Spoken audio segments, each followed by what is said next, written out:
Okay, Pet Pros, I want to talk about something we've been using in my store that honestly changed how our team shows up with customers. We put our staff through Carly's Pet Nutrition Foundation course. Yes, the exact training that I built for my own team. Because when I opened, I couldn't find anything that really taught nutrition in a practical, retail friendly way. Right? I remember thinking my team already knows a lot. But once we started the training, I realized how much deeper the training goes. And that's because it's not brand based training, it's principles. We dig into food types, processing, label reading, gut health, whole food supports, supplements, and how it all connects. And it's taught in simple, customer language. That's what stood out to me. My team stopped sounding scripted and started sounding confident. And that was my goal. I wanted my team to explain things the way that I do in real conversations. And it worked. My average ticket increased, supplement sales grew, customers started trusting our recommendations faster. That's because now your team understands the why, not just the what. Exactly. Even when I'm not in the store, I know they can guide people properly. They're mentoring, not just selling, and not relying on me to answer all the nutrition questions. Yeah. And that consistency and expertise from your team is what builds real customer trust. If you're serious about being a health focused store, this is one of the best investments you can make. And you can find it at retailbrilliance.com. Click browse courses and search pet nutrition or grab the direct link in our show notes. Your team will feel the difference. And your business will too. Okay, so real talk, Pet Pro. Sherry has been on the hunt for good custom bags for like ever. Seriously, I've been looking for years. Everything was either too expensive, had insane minimums, or just didn't feel right. Then I found Artvark and it was like, finally, Oh my God, you were so excited when those t shirt bags came in. I was ecstatic. I felt like I finally achieved retail excellence. They're beautiful, sturdy, and having our logo on them makes us look super polished. And he does custom poop bags too, right? Yes, he customizes the box and the little sticker that holds the rolls together. I put my logo on it. It's all branded and it makes a difference. Those details matter. And his prices are super competitive. Honestly, way better than anything else I've found. And he's great to work with. Super responsive, no weird hoops to jump through, just easy. So if you've been putting this off, now's the time. Check out artvarkpet.com. You'll thank us later. That's ARTVARK pet.com.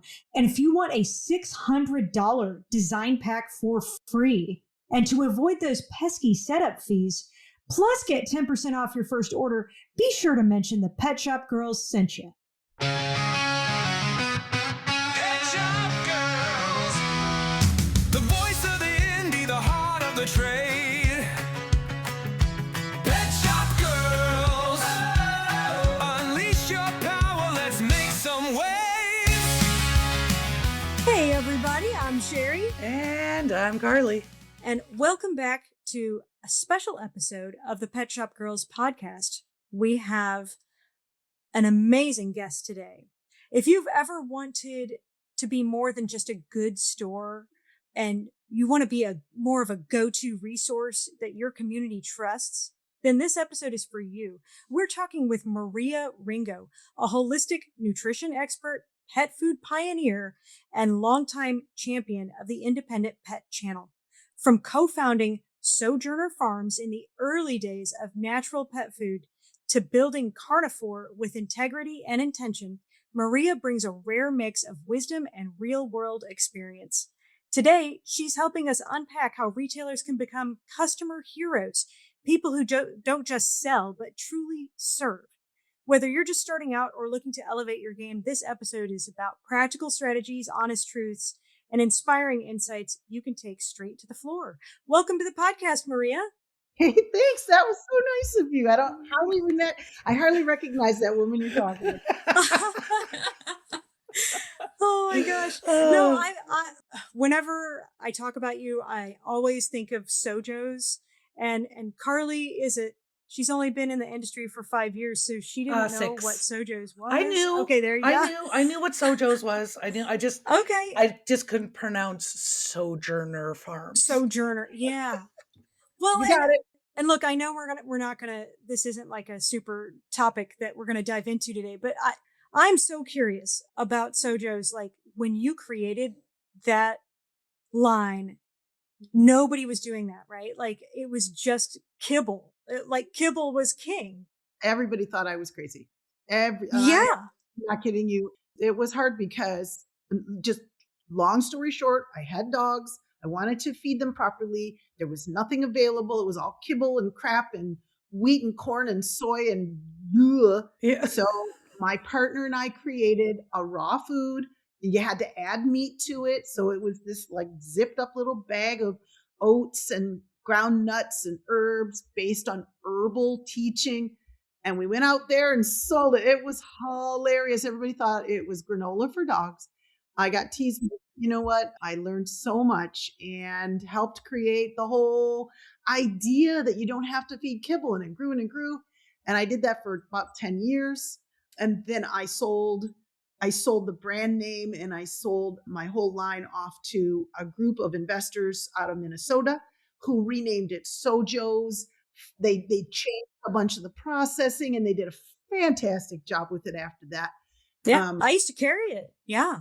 Yeah, it was a great product. It was. I'm It very was. proud of what we did with Sojourner. And when Dave wanted to start Carnivore 15 years ago, I said, "Well, it's got to be better than Sojourner." Or I'm not. I don't know what you're thinking, babe, but it's got to be better than that. And I think we succeeded. I think we did. It's Well, and you That's awesome. You did Right? because of the convenience of the scoop and serve of Carnivore, right? So now you're getting all that good wholesome nutrition, but in that scoopable convenience. That's Yeah. right. Yeah. Let's face it, guys. Like, we all need convenience, and if we pretend that's not true, we're not actually being honest with ourselves. Everyone needs convenience. So let's do the best we can with it. And that's, if I have a mantra, it's like, do the best you can. Don't judge yourself. There's no such thing as perfect. I was chatting courtside this morning. I play pickleball in the mornings, and this lady was like, "Oh, well, I feed raw food." And I'm like, "Great, that's wonderful." And she's like, "Well, I'm not sure if I'm doing it right." And I hear this all the time. I'm like, "Yeah, you're doing it right. Don't sweat it. Come on, read, learn, listen. Just, guys, there's no such thing as perfection. Everybody's different." So anyway, I'm glad You're right. I think people do complicate feeding their pets. They is a 100% do. I was just thinking about that when you were saying that, Maria, that as pet pros, we likely hear that every day in our store, because especially for the pet parent who, more of a wholesome or nutritious diet is new territory for them. And all day long and for their entire lives, they've been told that dog chow was their pet's food.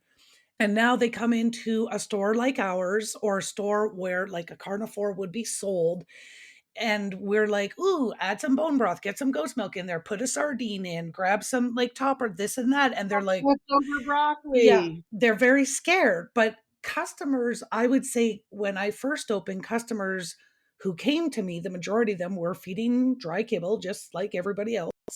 Not only did they start feeding less processed food when they came into my store, but now most of them are on raw.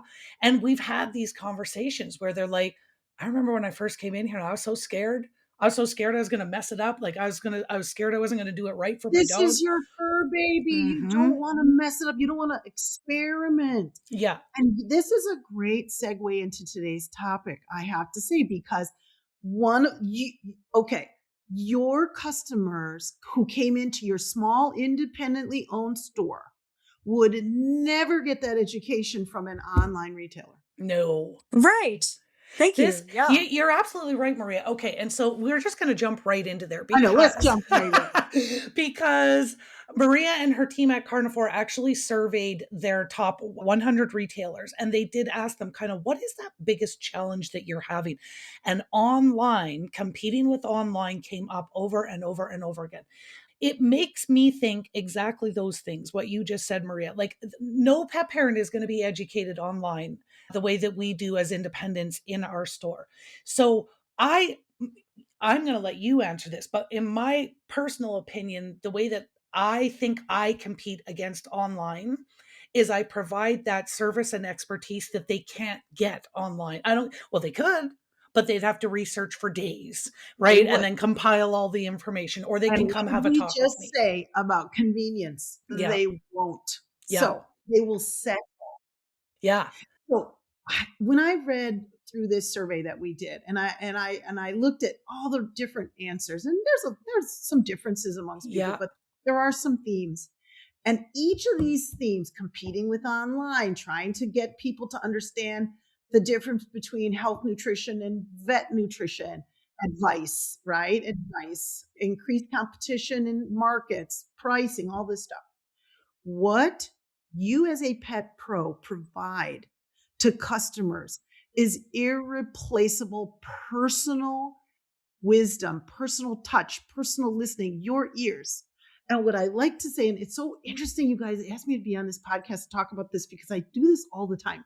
I tell people, you're going to be the problem solver for your customer base. You are not Amazon, not anybody else, but you are. You have that opportunity.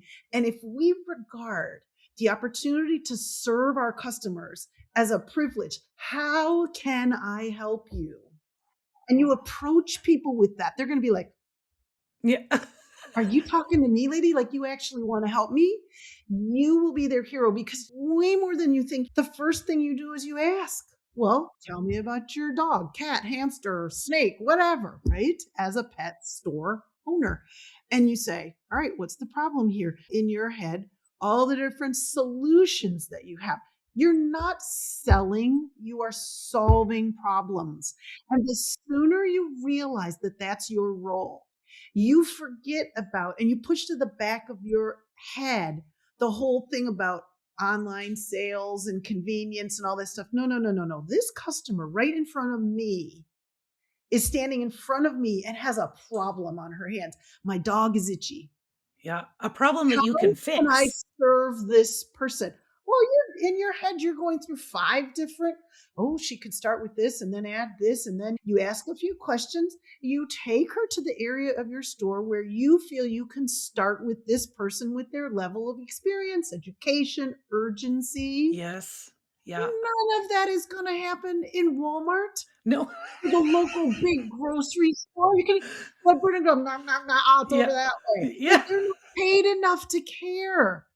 And they don't have any training. And I'm sorry to say that, but it's true. So Yeah.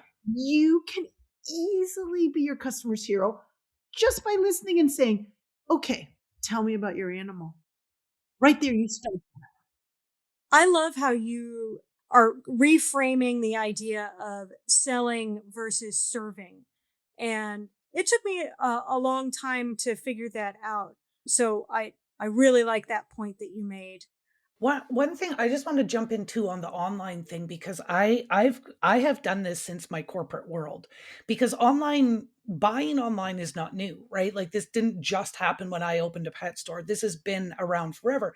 So even in my former life, when I sold a product from my corporate job, there you could buy the same stuff online. But my question, and I continue to tell pet pros this today, and I get it, pet pros get angry, right? The customer comes in, they're like, well, I saw this cheaper on Amazon, or I saw this cheaper on Chewy, or whatever it is. My first response to that is, what is preventing you from buying it online? Because as soon as you pose that question to the customer, they're like, well, I don't know if I can return it if my dog doesn't like it, or I don't know how big the bag is, or I don't know if, or I don't know there's all of these unanswered questions. And then when the pet parent starts listing off all of the reasons why they haven't bought it online, and you're standing there going, I'm happy to help your dog. Like, how can I help you? Tell me all of the things. Then all of a sudden they go, oh crap, like all of my answers, like I just got all of my questions answered. When I talk to this person, why wouldn't I buy from this person? Oh, because it's $5 more expensive. The information that you provided was well worth the $5 difference that it was online versus your store. And you know what? We are in this culture, and this can open up a whole nother theme, which we won't go down. Don't worry, Sherry. We'll be disciplined. For once, our culture in North America is starved of companionship. People are lonely. I've been doing a lot more reading about this. People are lonely, and it has caused a lot of problems in our culture, which we can't go down that road, but we all know what I'm talking about. Yeah. There are lots of ways of being lonely, and it's an epidemic of loneliness. Yep. In certain demographics, it's worse than others. And you are a smiling, kind, listening presence Yep. for someone with a problem. Yep. And if you don't lean into that, well, then they may as well shop online. We have to give them a reason to come into our stores, and they will. They're looking for a reason to come into your store.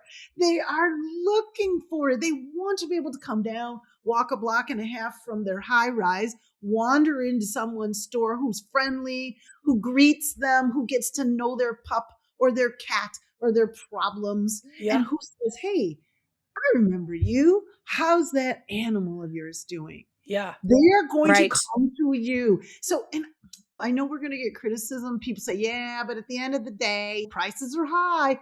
Yes, that's true. But at the end of the day, $5 difference or whatever is not going to outweigh the companionship and the friendly, wise demeanor that you present to them for free for coming in. And I can't overstate that enough. Serving the customer. I really feel like it's a mindset. And literally, I love the name of this discussion, How to Be Your Pet's Hero, because you really can be. Your customer's hero. Their pet's hero, right? Yeah. They're going to be super happy mom went to you. But to be the hero is to solve their problems, to be there for them. On that note, I want to address establishing trust with customers as a voice of nutrition versus all the other information channels. What language should retailers use when talking about nutrition so they sound knowledgeable but not overwhelming? Yes. And that's going to take a little education on your part, not a ton, but you have to understand how the bodies work of the animals that you're dealing with, right? You have to understand something. Here's for an example. Skin health is directly related to gut health. That's not rocket science. It's easily investigated. It's easily researched. It's easily understood. As a solver of problems, this is a basic concept you have to understand, because you're going to get more than any other issue in your store, itchy animals, because skin health is reflecting what's going on inside. And there's any number of causes for that. And there's a cascade of interventions that happen, the whole 9 yards. The more you dive into that education, so the language you have to use, you're asking me, we have to remain respectful of the training and mindset of veterinarians who don't get a ton of nutritional education by and large, right? So I would say, don't come on, oh God, that doesn't know anything. No, but well, I've studied the link between skin health and gut health, and my guess is that you could use your pet could probably use a little boost in the gut health, right? Kindly, respectfully, with respect for everybody, approach the problem. Yes. Yeah. Not the vet, not the not person. the dummy that's feeding the stupid, blah, blah, blah. Never. And again, going back to what I said earlier, we are all doing the best we can. And once we know better, we do better. So 100%. we lead them along. We lead them along kindly and without saying, oh God, you're doing what? Well, no wonder your cat's so flaky or whatever. I think we have to, it goes back to that same mindset, Sherry. The language that we have to use, I feel, to be successful has to align with our demeanor towards the person, which is, how can I serve you? Mm-hmm. I just had a brand new customer come in the other day, last Friday, and he came in and he says, do you have turkey tail? And I said, yeah, I do. What kind are you looking for? And so we started talking about the turkey tail. And I said, why are you looking for turkey tail? And he said, well, because my dog has some lumps and my wife did some research online and it said turkey tail was good for that. And I said, okay, perfect. I'm like, what are we feeding? And he's like, what? And I'm like, well, 80% of the health starts in the gut. So if we've got lumps, those are symptoms. That's the smoke from the house fire. What's causing the fire? We got to put the fire out. And when he said pedigree, every time somebody Oh, tells me they feed pedigree, I know. Okay. Every time I think I'm being punked. Like the look on your face, like when people come in and say that to me, I mean, I don't even know what the look on my face is, but they've got to be like, oh my gosh. I'm getting better. I'm getting better because Yeah. here's what I understand. I get that pedigree is the most popular food on the planet, but also the worst. So I literally have supporting props in my store to start that conversation about, okay, why did you choose pedigree? Like I'm getting better because again, I always think I'm being punked when somebody tells me they feed pedigree. But I asked them like, what was the choice? Like, what kind of led you to pedigree? And well, we buy everything at Costco, and it's a $50 bag or a 50-pound bag for $40. I'm like, okay, so let's break that down. Now you know where Yeah. that customer is. Yeah, And 100%. with respect, you go from there. Yeah. Right? The beautiful thing was not that this man came into my store with the intention to learn, but he left with a heap of knowledge because he stayed for 2 hours. Oh, Wow. wow. 2 hours while I like talked about all of the things and showed him the stuff and educated him. And he just laughed and he's like, my wife is going to be like, where'd you go? But he left. He left my store with not only his turkey tail, but a new bag of quality food, some goat's milk, and some raw meaty bones for his dog because he learned all of these things and he's just like picking up the things. And then he's like, okay, let's go. And it was funny because when we figured out like how long will this bag of food last him, it was going to last him approximately a month. And he goes, okay, that's the same as my pedigree. And I said, but this bag is half the size. I'm like, so you're feeding double the amount of food and getting through it in the same amount. You're going to feed half the amount of food with this bag. So this leads us into one of the points from your survey that you guys did over at Carnivore, Maria, and that's conveying the selling points of the good food and justifying the price, because the price point is a sticky spot for a lot of people and a lot of retailers. Like, how do we get over that? You have to understand analogies. I think that's the key. If you feed your kid breakfast cereal every day, you won't spend a lot of money on their food. Are they going to be healthy? Analogies. Okay? Hit them with something real. Breakfast cereal says right on the box contains all necessary vitamins and minerals for healthy bodies. Like, just read it. It's cheap. Relatively, you could eat, it would take, I don't know, it would take 5 days to go through a big box of cereal. Your kid could eat that 3 times a day and you would have spent $6. Is that what you want to do? Like, that's how I approach it, because everything worth doing is worth doing right. And you get what you pay for. These are also little sort of, people understand this. You get what you pay for. You can buy the cheapest, no judgment. If that's your choice, we all make different amounts of money. No one's going to make fun of you because you're concerned about a budget. Believe me.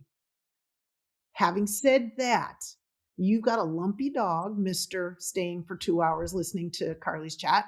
You have a lumpy dog, and nothing in my store is cheap. It's all well curated so that it serves your animal. It's going to cost you more.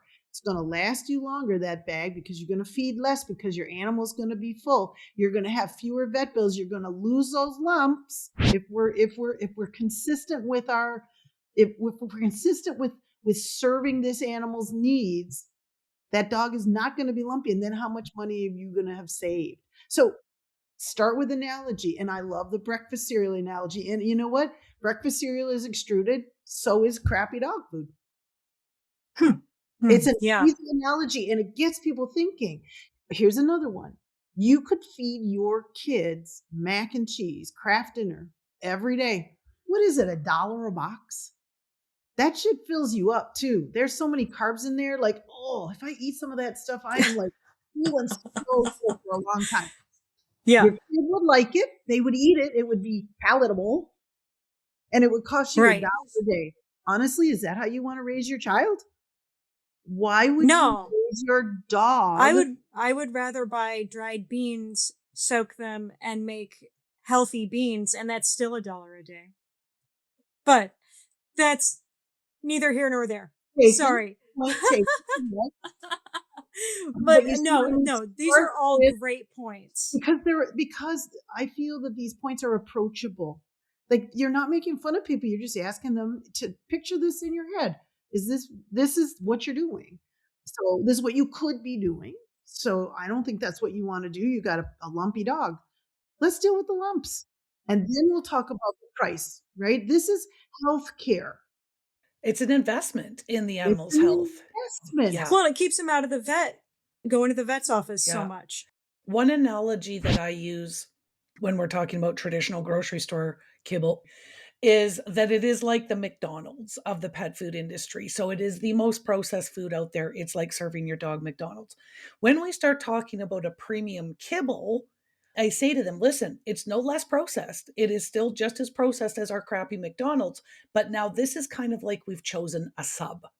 So it's still a processed diet, but now we can see what's in it. There's no mystery meats and things hiding in there that they don't want us to see. We can improve it by adding a glass of milk or goat milk to our dog's kibble. We can add a veggie cup, fresh veggies from your fridge. We can add a fruit cup. And it's always funny because in the store, then they'll look and they'll be like, they'll point at Carnivore and they'll be like, so that's the sub? I'm like, no, that's the steak dinner. So I'm telling them, no. I'm like, this is our ultra processed. This is minimally processed. And then another analogy I use because they can visualize. I'm like, think of that raw potato out of your own garden. That's fresh whole food. Now you want to mash that potato. You've heated it one time and you mashed it. That's minimally processed. But now you want to turn that potato into a potato chip. That's ultra processed. So that whole food, ultra processed. And then I'm like, this is where your kibble lays in the potato chip aisle. And this is right. So we're minimally processed. That's where our dehydrated and our air bakes and all that kind of stuff is. And then whole foods, that's in the freezer. So I love it. I love analogy. It's an Yeah. excellent tool. It's easy to access, easy to understand, and I think it will help you become your customer's hero if you don't talk down to them. Simply use analogies that we all understand. It's all part of our lingua franca, as they say. Everybody understands that. And yes, the whole the convenience of online shopping issue is not going to go away. It's the way of the world. So we have to substitute values that will be as valuable or more valuable to our customer that they cannot get from just clicking on Amazon or Chewy or whatever and doing anything, right? And it's not easy. Like, I don't want to try to make this sound like, oh, yes, all you got to do. No, it is not easy. It takes a lot of stamina. And I can say, me and my team have the utmost respect for our best retailers, especially who are in their stores, actually working, training their staff. It's a hard freaking job to do, but it is. They all tell me rewarding. it's very rewarding because Yeah. you know what? You're making the world a better place. Yeah. What Yeah. Aw. other reason Yeah. is there to be in business? Yeah. Exactly. What's the Exactly. difference between I wanna- serving and selling? I want to pivot real quick because I know I'm going to refer back to that survey again. Some of the issues retailers were having is we're still dealing with clashes in belief on science and specifically grain in, grain free, DCM, all the things. So how do you recommend we navigate conversations where the customer's belief clashes with science? Yeah. Well, again, it comes down to having to educate ourselves so that we understand what the real issue is here. What did the FDA actually say? Right? What were the dogs that were made sick? What did they actually get sick from? Lack of taurine. So it's really not about, and I get into this conversation in every trade show.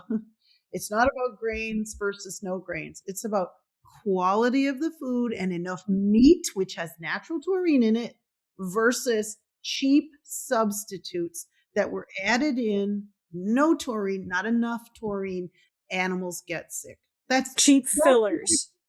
This is what it is. So look at your ingredients list. Is meat one of the top 2, 3? Come on, just get reasonable, customer. And people don't argue that much anymore. I think that the defense of grain-free foods has gone on long enough that argument that says it was a lack of taurine. It wasn't anything else. It was, is there enough taurine in this? Right? So therefore, is there enough meat? Did you know, customer, that taurine is only found in animal protein? Like, it's either a chemical or it comes from meat. So let's look at the ingredients list here. That's what it's about. And then if they still say, well, my vet said, then you go. Yeah. Yes, they do. I mean, it's surprising. It's still going Okay, on. when that first came out, how long ago now? 5, 6 years ago? Yeah. Everybody I wow. know texted me. Everybody, friends, family. Oh my God, Maria, what do I do? And I was like, geez Louise. They all went off to their vets, but the vet said, okay. So at the end of that argument, if they go, yes, well, my vet said, well, then, okay, feed a food with whole grains, minimal grains, and lots of meat. Okay, I'll walk you down the aisle. We've got carnivore chicken. We've got foods that have just whole brown rice in them. There's your grain. And you know what? They're happy with that. I do tell people there's no biological necessity to have grains, but you know what? If you want them, I do have options. Yeah. Here you go. I always ask customers if they've ever seen a scare wolf in a cornfield, because we see scarecrows, because our dogs and wolves do not ancestrally, they don't hunt, or biologically, they don't hunt wheat. They don't hunt, they hunt meat, not wheat. So it's, but on that, because I'm going to say 8 to 9 times out of 10, the customer who comes in saying, my dog must feed grains, typically it's because my vet said so, but sometimes it's because they saw it online. But let's talk about that difference between when we have to get over the challenge of my vet said, specifically when it comes to nutrition, because and I mean, I am the first one to tell my customers, listen, I am not a vet, but I do know different things than your vet knows, because I have focused on nutrition, and that's not where their focus is. Their focus is on diagnosing and treating disease, and we need them to do that. Like I can't do that. We need them to do. Always be positive. Yep. As soon as you argue with someone and say, well, your vet's full of shit, then they're gone. Yeah. No, I tell my customers all the time, like, I have the highest amount of respect for our vets, because I could not do what they do. Exactly. But I'm like, and it's the unfortunate part is, and I've got props and posters and all of the things, and I point to my biggest pet food manufacturers, Mars, Nestle, and Colgate Palmolive, and I'm like, own the vet foods now, right? And then I'm like, that's who's making our veterinary food, and that's who's providing them their 1 or 2 days of pizza parties, is what the vets call them. Like, you can't learn nutrition in a day. I didn't learn this in a day. So I don't disparage our vets. I don't like bash them or anything, because like I said, I respect everything that they do. But a lot of them are working on that really outdated information to say your dogs must have grains. So even grains aside, they also, raw is bad, and all. Where do our pet store owners or their employees, where do they take those conversations? Yeah, that's probably one of the toughest ones, because my whole theory is we don't put other people down, we don't put other brands down, we don't disparage the hardworking vets that are just trying to take care of your animal. I would not argue. So where I land, because I mean, even though I'm a manufacturer, I consider myself a pet pro in so many ways. I answer all the same questions all the time, right? We do not disparage the vet's education. However, we say, here's something for you to consider. That's all. It's not, well, I have a better opinion. It's, well, and this is exactly what I say. Well, I've been doing this 40 years. And now I know everybody can't say that. I can. I've been doing this 40 years. I've been researching pet nutrition. It's actually been my specialty. I'm not a vet. I don't cure and diagnose dogs, but here's something for you to consider and offer it again with that servant attitude. Here's something for you to consider. In that entire situation with grain versus no grain, it was an issue of no taurine. Taurine comes from meat. So let me show you a couple brands that have very minimal grain, lots of meat. Like, I would say redirect their concerns so that they understand. You understand them.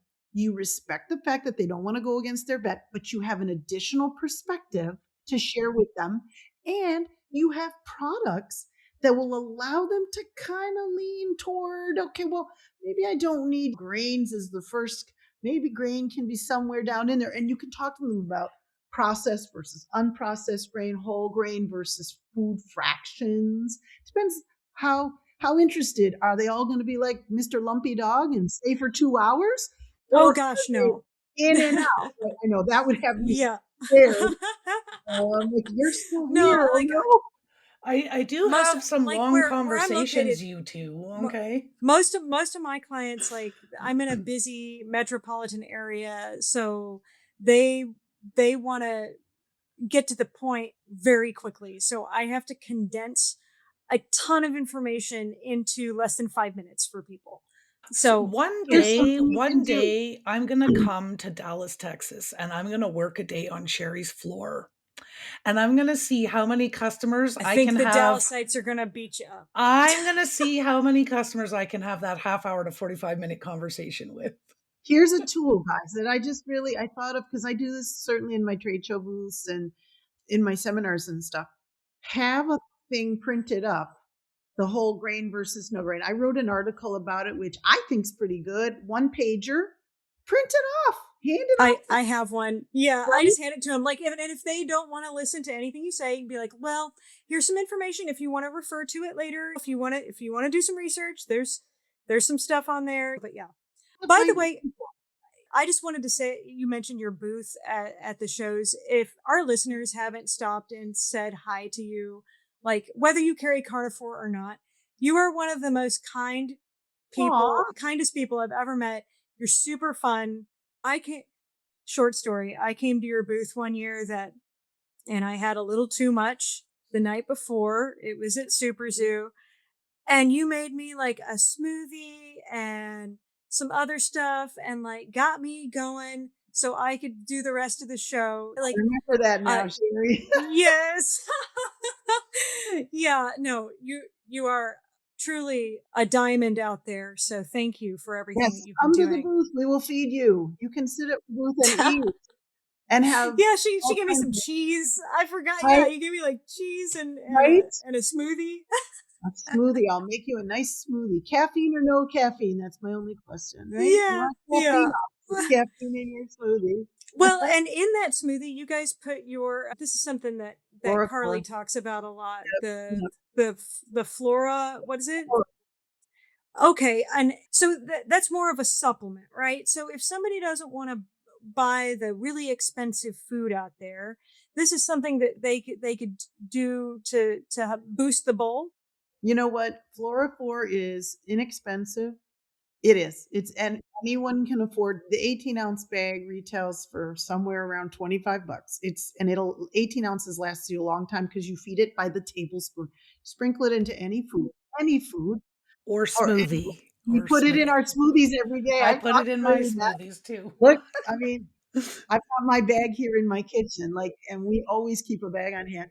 You put it in, and it's just a powder. It's ground sprouted seeds. That's all it is. There's nothing else in it. It's not cooked. It's not processed. Raw, USDA organic ground sprouted seeds, and you add it to anything. If you're feeding raw, add it to the bowl. If you're feeding pedigree, add it to the bowl. So what does the sprouting do for some of our customers, or sorry, our listeners that may not know?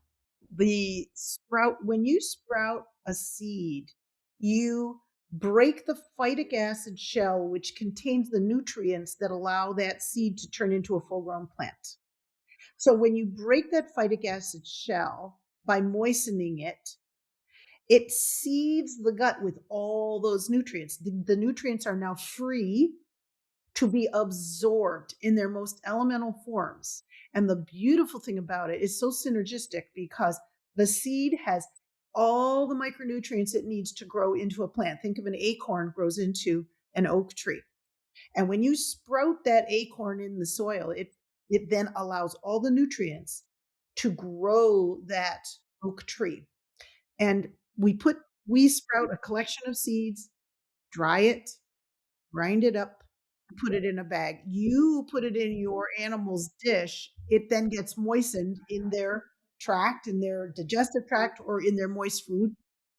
And all those billions of nutrients, when we've studied this the whole time we've been in business, 15 years.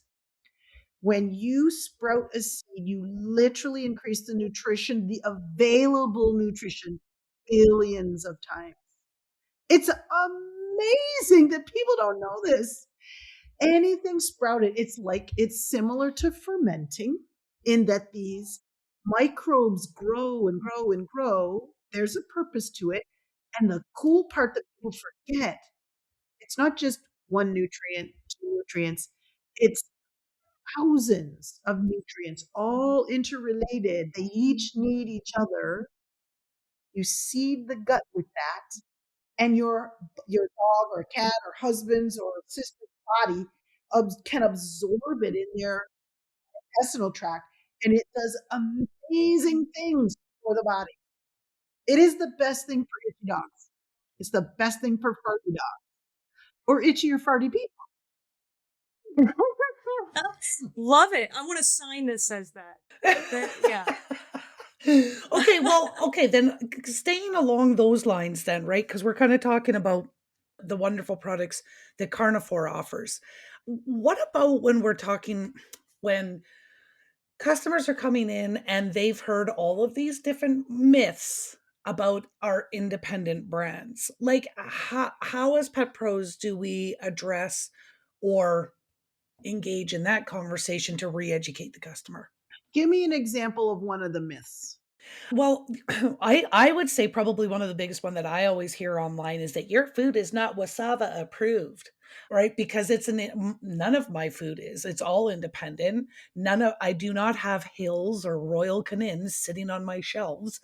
And so then of course when online I ignore because I'm like, I'm not going to get into describing this to you. But in store, when people are like, well, how come it's not Wasava approved? And then I start explaining who Wasava is and what they do and all the things. That's the first myth that comes to my mind because I just pulled this from your survey too, the pet food myths around independent brands. So I'm guessing that's what they're talking about. The lack of I would think it's about the testing. peas and stuff. Oh, maybe. I was thinking because that's back to the DCM where the whole taurine thing and once that was the grain thing was disproven, then they went after peas. Yeah, Remember that? Yeah. Yeah. So okay, that could be what it is too. Sorry, I get your question now. So Carly, here's my advice to Pet Pros: stay on topic. The question then becomes, okay, it's not Wasava approved. Oh, do you know what Wasava is? I don't know, but my vet said, okay, well, here's what I can tell you is that official feeding trials demanded by certain organizations actually involve 6 dogs that get fed one food, and they're all contained indoors, and they're only one breed. And I have said over and over to people, I think that's torture and I won't participate in it. So again, consistent advice here. Know what you're talking about. Educate yourself about what feeding trials actually are. Yeah, nor does that seem like out of those 6 dogs proper study. They can, what the heck gold standard are you talking about? Collectively gain or lose 10% of their body weight, and then it's a success if they don't. And they can throw out the results from 2 of the dogs. Oh, So if that's two of insane. the dogs die, we have a success. Are Wow, you kidding? 2 out of 6. If 2 out of 6 people died, would you take that medication? So if you understand that, and you can just with a loving attitude, with a sense of humor, say, I'm not participating in that. When we trial a new recipe at Carnivore, we have a list as long as my arm of real people with all kinds of dogs and cats, of ages and breeds and activity levels, and we send free bags out, and you guys will get it as soon as our new recipe's ready. And we say, no holds barred, give it to your best customers, feed it, and tell us what happens. Did they like it? Did their poops get nasty? Did their poops improve? Did the dogs have more energy? Did the dogs have less energy? Like, observe and tell us in real time with all these dogs living their lives out in the world. Tell us what happened. That to me is way better information. And I just stand by that. I just say, you know what, that's what I choose to do. So I don't really want to participate in the incarceration and torture of poor little beagles. I That's just what I don't. said too. I'm like, "Huh, what kind of a life is that to be a lab dog?" Like, And how good is that data? yeah, right? Yeah, So where you they just don't have even to live ask in the them the real question, world. Yeah. right? Again, we go back to, you have a good attitude, you have a kind heart. You don't say, well, that's a dumb thing to say. Like, of course, you would never say that. Well, I know, Carly, you and I would come close to saying that kind of stuff to people, but we would be disciplined, right? And just say, and then redirect that, because that's just rather silly. And let them know that, well, Big Pet Food would like you to believe a whole lot of things. What else? I got some swampland in Florida, I can tell you. Just joke about it. Just joke about it, and point them to a product that you know will work to solve their problem. So I go back to my very first comment, which is stay on point. Don't let them pull you off. Well, it's not WAFSA approved. WAFSA, who'd want to do that feeding trial? Do you understand that feeding trial? Do you understand what that is? Here's what it is. No thanks. You know what I mean? Just sort of, and then this is a brand that's been on my shelf for 10 years. No dog has ever died, no recalls. They sell all over the world. I think we're okay with this, Mr. Dog, right? You just have to have a sense, because people will do what they want to do. And if they're really whatever, then they're going to buy what they're going to buy. And you don't argue with them. You just try to say, well, there is another point of view. Here's a little paper I've got on it. Take this home and read it, tuck it in with their receipt, and say, just read up on that issue. I can see that it really is important to you, and I can certainly answer more questions, but you're in a hurry, so take this home. Like, just be there for them. I think you will Catch more catch more flies with flies honey. with honey. And Yeah. people get Yeah. hung up on the big box retailers in my neighborhood are stealing customers. Are you giving away customers? Not to be judgmental, but what kind of service and wisdom and kindness and problem solving do customers find when they come to your store? That's your challenge, not they're selling it for $5 less. Because honestly, if you really wanted to, you could say, okay, I'll meet their price this time. You know what? We've had a good conversation. I'll give you $5 off. That is delightful to customers. The one off, you've invested time listening to me give you my spiel about why grains versus no grains really isn't it. Here's $5 off. Have a good day. That's your customer for life. Be flexible. So I know we're getting close to the end of our time here, and I know Oh we could talk man. all day. And no, you are So amazing. mean. See what I have to I put up have with, Maria? It's ridiculous. I have 2 questions for you, and I'm sure Carly is gonna end on something else. But okay, one of my questions is, if you could give yourself a piece of advice back when you first began your journey in the pet industry, what would it be? And then my next question is, what's one piece of advice you could give every pet retailer today? Wow. What would I have liked to have allowed myself to do 40 years ago, when I was the only one at this whole entire trade show selling granola for dogs. And thank you for that dedication is Oh, what I you're have to say. welcome. Okay. Because here we are today. Yeah, we made it through. I guess what I would have liked to have given myself is don't believe when everybody tells you you're crazy. Just know that that spearheading something brand new and good is going to always have its haters. And I took a lot of that too personally. When you are doing the right thing and you're following your heart and you're trying real hard and you know in your heart that it's the right thing to do, even though everybody else is laughing at you, just keep doing it and don't let the haters get you down. I would have liked to have had that to myself back 40 years ago. And the one piece of advice that I would love to give pet pros today is have faith in your mission. Have faith in your mission. You can choose to focus on all the negatives, and there will always be negatives in any business. Every business has its challenges, and they are every. Or you can choose to focus on your mission, and your mission is what? I'm not going to tell you what your mission is. Yeah, they have to have one. You have to have a mission. Why are you doing this? Are you just doing this to compete on price, or what? Because if you are, open up a back door to sell online out of the back of your shop. A lot of people do that. Nothing wrong with that. Nothing wrong with that. Why are you doing this? Because if you're doing this, if that's what you want to do, don't feel bad about it. A lot of my retailers do that. Yes, I do. Yes, it's free shipping as long as you buy this much. Okay, great. If you don't want to do that and you want to stay completely out of that and you really want to focus on the service part of things, then drill down, lock in, as my daughter would say. This is what the kids say these days. She's 21. Lock in. Lock into your mission and don't be constantly, oh God, the guy down the street or the new store over there. All right, what's the challenge? I know. I feel like that's a waste of your Yeah, energy. Yeah, and constantly telling givers myself, get. It's taken me a long time to realize that givers get too. So if you yep, give, the universe will give back to you.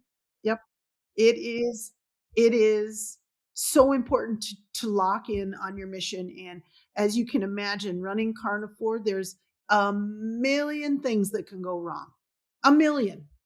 And my team sometimes gets, oh, and I'm like, what's our mission? Lock in. Let's solve this problem. And we always do because we're doing the right thing. We don't mean anybody any harm. Shit happens and it will. Solve the problem and let's keep going. You cannot get distracted. So that's the advice I would say. Lock in on your mission and be proud of yourself. Don't worry about what the other guy is doing. What are you doing? Are you doing your best? What else Yeah, can you do? that's the best we can do is doing our best, right? Right? Yeah. Don't get down. Oh gosh. My question? You are a wealth of information. Oh my gosh. Oh, I I've thought been you were around going to a give me lot. my opportunity, Sherry, to ask my question. I'm sorry. Go. But yeah. What's okay? Yeah, Carly. Let's Yeah, wrap hurry, it up. hurry up. What you got? What do you got? Okay. My question is there anything going on over there at Carnivore that you are able to share with I wish us? I could say. Ooh. I really was hoping, I was really hoping I could, but I can't say because we haven't nailed down all the details. And what I don't want to do is lead you astray in any way. And I don't want to get your hopes up that we're going to have something at a certain time and then it doesn't happen. I just don't want to deal with those tears. Okay. So we have fun things coming though. We Okay. do. So that Very All right. there you go. That's where the innovation continues at Carnivore. It does. I Something new and promise you it exciting does. is coming. Yeah. So stay tuned for that. If our listeners want to get a hold of you Mhm. Or learn more about or Carnivore. learn more, Yeah, where's just the go best to place? www.carnivore.com. carnivore.com. Like That's carnivore.com. That's us. carnivore. With the number 4. CARNA number Numeral 4.com. 4.com. We just launched our new website and there's even more information. We called it Natural Rearing 101. There's like a whole new section of some videos that I did, and there's a lot of learning to be done on our website now. Lots more questions answered. So I think if you haven't been to our website since January or early January, go to it and you'll find some new fun stuff, some new fun videos. You may be in one of them, Carly. Yeah. I kind of love my carnivore. What can I say? Well, we love our Carly. All right. Well, I want to thank you. We know that you are a busy lady and you're getting ready for the trade show season to begin. We're a month away here, February 17th today. So a month away from trade show seasons. So thank you very much for taking some time to spend with us. Thank you so much. And thank you for surveying your wonderful retailers, because they basically just created this podcast, right? With their biggest challenges that they're facing. So we get it that and Sherry and I have talked about this before, as a retailer, as a pet pro, if you're having this problem, chances are good somebody else is too. So I'm sure that we answered questions for a lot of folks out there. Yep. Otherwise, again, thank you for your time. We appreciate it as always. You're very welcome. And we'll be sure to get the latest scoop when the new stuff comes out. You'll be first to know. Yes. Ladies. Okay. All right then. Well, until next time, Pet Pros, bye-bye. All right, Pet Pro, that's it for this week. Don't forget to follow, like, and subscribe. Just hit all the buttons. And if you want more, join us in the Indie Insider, our private Facebook group for pet pros. Then you'll never miss the podcast that makes you sit, stay, and beg for more. The Pet Shop Girls. Pet Shop Girls. Hey, Carly, what do you call a fish and a bow tie? Sophisticated. Okay, Sherry, should we let them in on our little secret? You mean off the record? Oh, yes, it's time.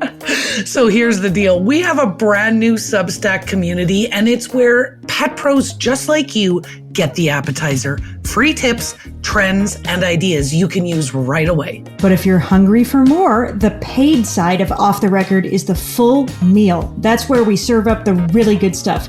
Templates, playbooks, strategies, and behind the scenes intel we don't share anywhere else. Exactly. Think podcast equals teaser, free Substack equals appetizer, and paid Off the Record, that's the main course with dessert.